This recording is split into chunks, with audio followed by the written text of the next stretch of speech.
edukasyon, hindi po ako nakapagtapos ng kolehiyo. Binigyan po nila ako ng pagkakataon na makapagsalita ngayon sa harapan niyo. Tinanggap ko po ang pagkakataong ito sa kadahilan ng unang-una, naniniwala po ako na ito po ay isang pagpapala, isang biyaya po mula sa Panginoon. Dahil alam ko po, hindi po lahat nabibigyan ng ganitong pagkakataon. Hindi po lahat mabibigyan po ng ganitong pagkakataon. Kaya binabalik ko po lahat ng papuri at pasasalamat sa ating Amang nasa langit. Tinanggap ko din po ito para ma-share sa mga bata yung experience ko sa buhay. At tinanggap ko po ito para sa nanay at sa tatay ko. Nanay, alam ka nandiyan kayo ni Tay. Kukunin ko po yung opportunity na to para sabihin ko paulit-ulit sa inyo ni Tay, mahal ko po kayo. I told you, iiyak.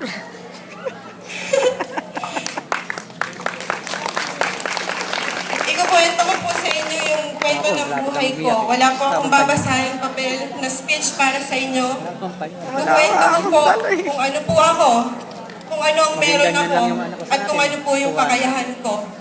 Kaya kung magkakamali po ako, kung hindi ko po ito may deliver ng maganda, pagpasensya nyo na po. Super kabado. First time kong gagawin sa harap ng maraming tao pa. Hindi po akong kalabitin, naiiyak na po Lumaki po ako at nagkaisip na nakagisnan ko pong yung tatay ko, isang magsasaka, isang katulong sa bukid, isang mangingisda. Yung nanay ko naman po, tindera po siya ng kung ano-ano. Lahat po ng pwedeng itinda na magkakaroon siya ng tubo, itinitinda po niya para makatulong po sa tatay ko. Kung alam ko po karamihan sa inyo, kilala niyo siya dahil siya po yung may pwesto dyan sa elementary na pinagtatauhan ni Tricia.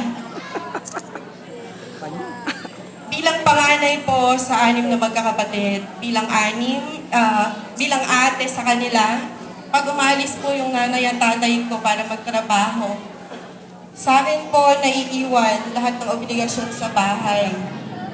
Elementary pa lang po ako, bago pumasok sa eskwelahan. Sunong ko po yung bilao ng isda na hinuli lahat ng tatay ko. Sa hapon naman po, kaming lahat ng magkakapatid, nagmamadali po kaming umuwi sa bahay para pitasin po lahat yung gulay, para po sungkitin lahat yung gulay na po pwede namin makuha, para po yun naman po yung ibebenta ko. Yun po yung sunong ko sa bilao sa hapon. Sa umaga po, puro isda. Sa hapon po, puro gulay. Hanggang high school po ako, ginagawa ko po yun. May point din po ng buhay ko na pag-araw po ng anihan, angkas po ako ng tatay ko sa bike para lahat po ng ginapas niya na palay, ako po yung mag-iipon nun. Pag naman po gigiikin na, yung nanay saka yung inang waway ko yung kasama ko para mamagpag. May time din po sa buhay ko na angkas ako ng tatay ko sa bike sa madaling araw para magdilig kami ng sitaw bago pumasok sa eskwelahan. Nung second year high school po ako, kung nakikilala niyo po si Mrs. Nilda Gonzales, na dating teacher dito. Pag Sabado at Linggo po, katulong po ako ni Ma'am Gonzales sa bahay niya. Ako po ang tagalaba, ako po ang taga-plancha, ako po ang tagalinis ng bahay niya. Hanggang sa third year high school po ako,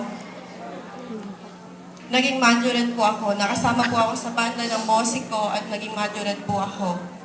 Bilang majorette po, meron po akong pagkakataon para maging scholar sa kolehiyo. Kaya po pagka-graduate ko po sa paaralan na to, malakas po ang loob ko na mag-enroll at ayusin ng scholarship ko sa eskwelahan, sa kabanatuan.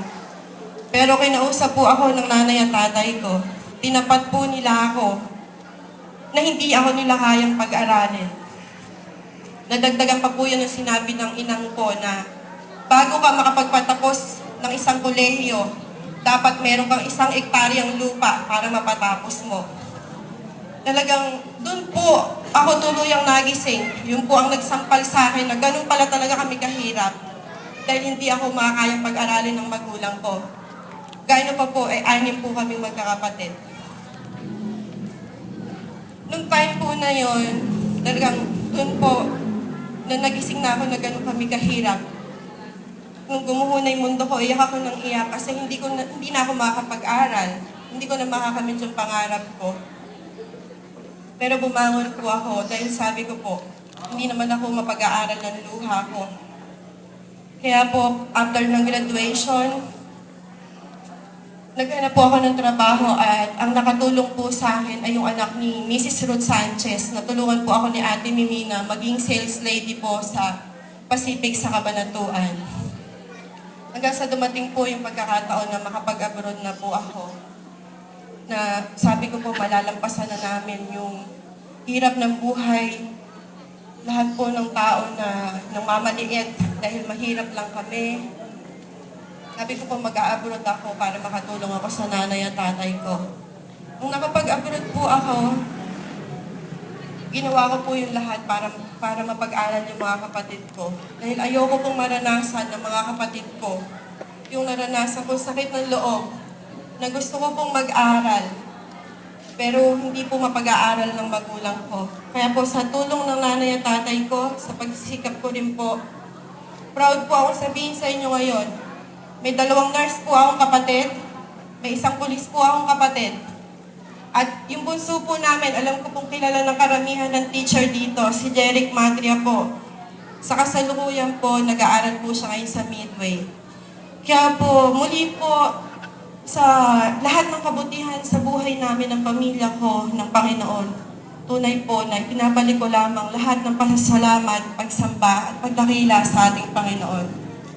Ang point po ng kwento ko ngayong gabi para sa mga bata, kung mabibigyan kayo ng pagkakataon na pag-aralin ng magulang nyo, mag-aral kayong mabuti. Huwag niyong sasayangin lahat ng pagkakataon na kayang ibigay ng magulang nyo.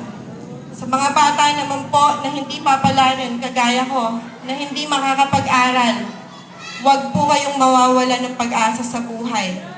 Huwag niyo lang hahayaan na kainin kayo ng kahirapan. Huwag niyong hahayaan na patuloy kayong ibaon ng kahirapan. Kailangan lumaban kayo. Kagaya ng ginawa kong tuntungan, ginawa kong sandata ang kahirapan para makatulong ako sa magulang ko. Hindi po hadlang ang kahirapan. Kung hindi man kayo nakapag-aral, gawin yung inspirasyon yung magulang nyo. Kasi ang ginawa ko po, unang-una, yung pagsamba ko po sa Panginoon, yung pagtitiwala ko sa Panginoon, at pangalawa po, yung pagmamahal ko sa nanay at tatay ko, sa mga kapatid ko. Yun po ang tumulong sa akin para magkaroon ng lakas ng loob, para po makamit ko kung ano man ang meron ako ngayon. Kung ano po yung mga naibigay ko sa magulang ko, sa mga kapatid ko. Hindi po hadlang ang kahirapan, mga bata. Kaya kung hindi kayo makakapag-aral, huwag niyo munang isiping mag-asawa. Dahil pag nag-asawa kayo agad, mas lalo lang kayong mababaon sa kahirapan. Idadamay niyo pa yung magiging anak niyo. Kaya kung hindi kayo mapag-aaral, tumulong muna kayo sa magulang niyo. Tumulong muna kayo na maiahon yung mga magulang niyo sa kahirapan na meron kayo. At bigyan niyo ng kasiyahan ang magulang na nagbigay sa inyo ng buhay, ang magulang na nagsakripisyo para sa inyo. Ma'am Paderes, salamat po ulit. Sa lahat po ng teachers na nagtiwala, maraming salamat po sa inyo. Yun lang po. Congratulations sa lahat.